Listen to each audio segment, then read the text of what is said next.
On October 27, 2018, Dr. Stella Adadevoh would have been a year older. However, Google was gracious enough to remind Nigerians, Lagosians, and the entire world how this woman technically, literally laid down her life for every Nigerian when in 2014, the Ebola scourge was an actual thing. There was fear in the hearts of very many Nigerians about the spread of this disease. Unfortunately, not very many Nigerians in Nigeria, especially in the government, had time to celebrate Dr. Stella Adadevoh. Google brought back that memory for us. And we say thank you to Google, and this is also our tribute to the very heroic act of Dr. Adadevoh. I'm Belari Zokoji. I'm Shaliwa Williams. And this is TechCity Disqus. Please stay with us as we discuss that and a lot more issues that affect the tech ecosystem in Nigeria and across the world. So the year was 2014 and everyone was scared. I remember exactly where I was at that time, that phase of my life. And I remember very clearly that when the news broke about Ebola and this Liberian man that was in Nigeria having Patrick Sawyer having, beaten airport security and all whatnot, it had become a major situation in the country. It was like everybody be hygienic, everybody wash your hands, ensure that there is no bodily contact, there's no fluid exchange with anyone, and then hand sanitizers were being sold everywhere. The prices of hand sanitizers shot up. It went from like something that you would see almost everywhere to a scarce commodity. There were YouTube videos on how to make your homemade hand sanitizer. And it was in every office. Shout out to Sisi Yemmie on that. She did her own as well. And yes, there were dispensers literally in every office. Yeah. Where exactly were you at that time? Yeah, so it was final year at the University of Lagos. And I remember I had gone home for the weekend. Right. And my friend had sent a message, a very good friend there, we're chatting and things like that. And she said, she opened, because I think sometimes when you're in school, you don't follow the news so well. True. And stuff. So there had been some news circulating about using hot water and boiling water and salt to have your bath as a cure to Ebola or something like that. So when she opened the door of the bathroom, she was greeted by heat. Steam was all over the mirrors and everything. So what was going on? They said using hot water and salt to have their bath. That was how bad the scare was. But I think what was very surprising was that, especially for Lagosians, was that we could be that, orderly. Yes. People weren't pushing at bus stops. They weren't. They were so civil at bus stops. Even in the vehicles then, when I took public transport then, I would wrap myself in a scarf. And if I was uncomfortable, slightly the least uncomfortable, I would be like, sorry, can you shift? And they would be like, sure. They would shift without even debating, Sadly though, I think that, and this is the problem that we have a sustenance culture, right? People were very hygienic at the time. They were very concerned about, cleanliness and everything. But once that phase passed and WHO declared us Ebola free, it's like, okay, back to square one. Let's get very dirty again and just throw caution in the air or whatever.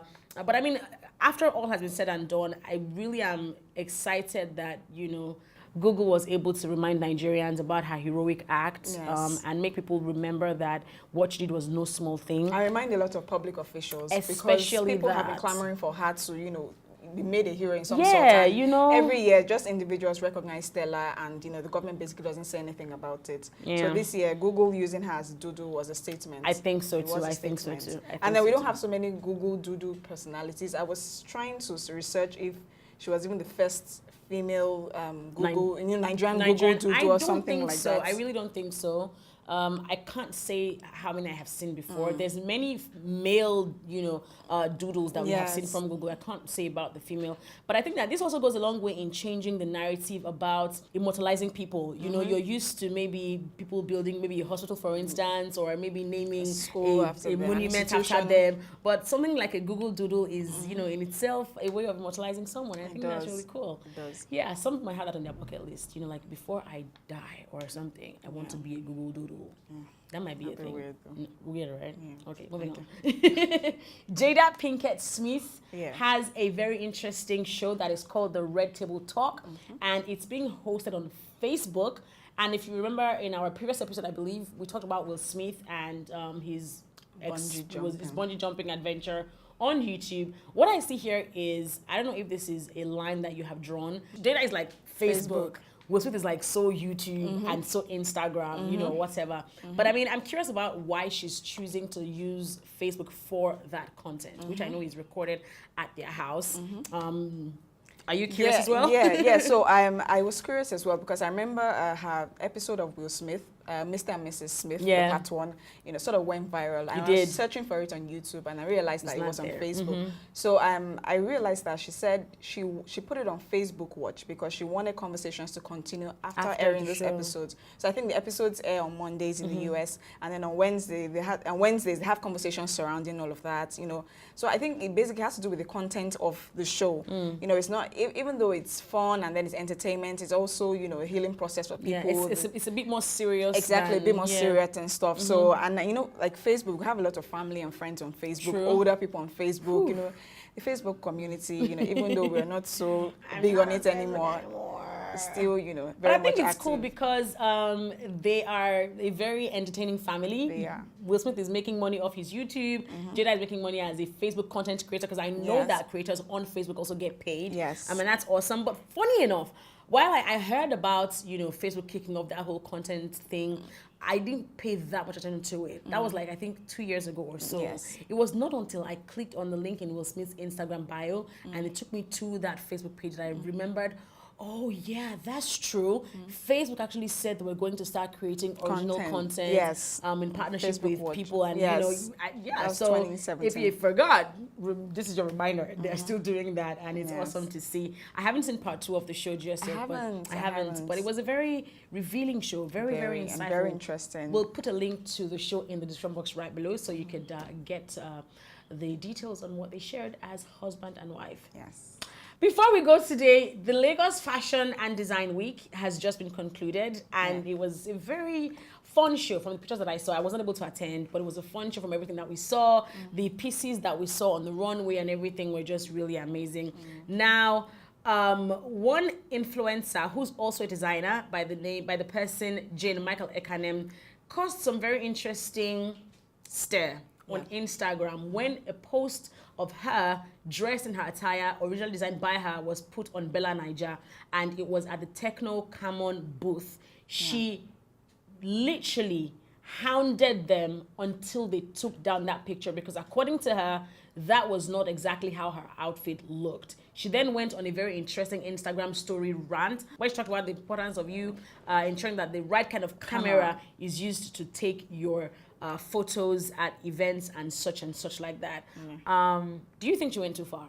You know, so I understand where she's coming from because she's a fashion entrepreneur. She's, you know, that's her job basically, and people get to see her works through, you know, images and things like that. So whatever she puts out has to be projected properly, you know. And I didn't think she went too far, you know, considering that's her brand tells. Well, putting the phone lines, you know, the phone brands on the lines, you know, it was the marketing for a particular company. She looked like she didn't care, you know. So I'm very circumspect and I'm trying to criticize brands because I'm like, you know, no one knows tomorrow. You could do something with them, you could partner with them. So I thought, this auntie doesn't really care. She's not thinking about the possibility of doing business with these guys later in life. You know, so it's, you know how they say stuff like, well, if you're looking for a job, be careful how you tweet because your future employer might do a Twitter search and then when they find out your views about X, Y, or Z, that might cost you your job. So she didn't care. She just put that out there, knowing full well that those pictures could have been, you know, screenshots and they did go viral. You know, that's how we got to know about it.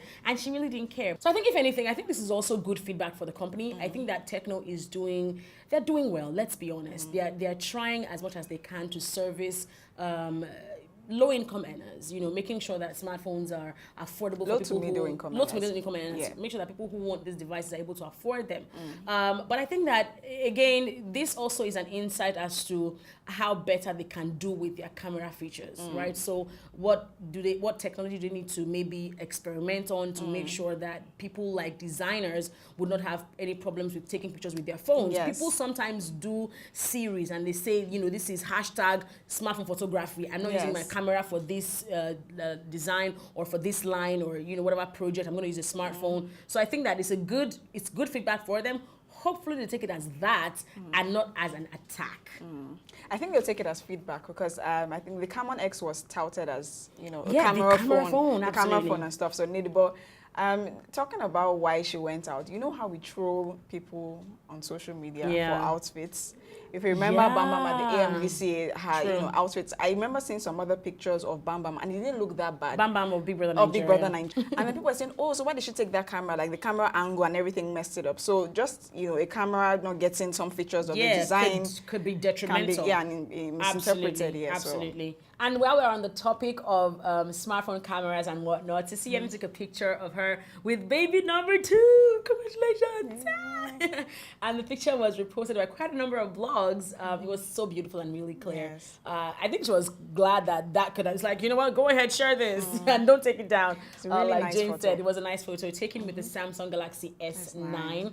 Beautiful picture. And speaking of Samsung, we were able to get a sit down, a one-on-one exclusive chat with the Samsung Electronics Africa CEO, Mr. Sung Yoon. It was such an honor to have spoken to him. And he revealed a few things when he came for the partner data conference in Lagos, Nigeria, where he said an assembling plant is going to kick off in 2019. And they're also working very hard to making sure that they produce more entry-level devices for Nigerians because they're getting complaints. We saw some comments on our Instagram page as well about Samsung being high-end and how, some competition are giving them whack phones and are saying they're affordable. But they are listening, obviously, and they are working to make sure that you are able to afford the kinds of devices that you will be proud to use. Yeah.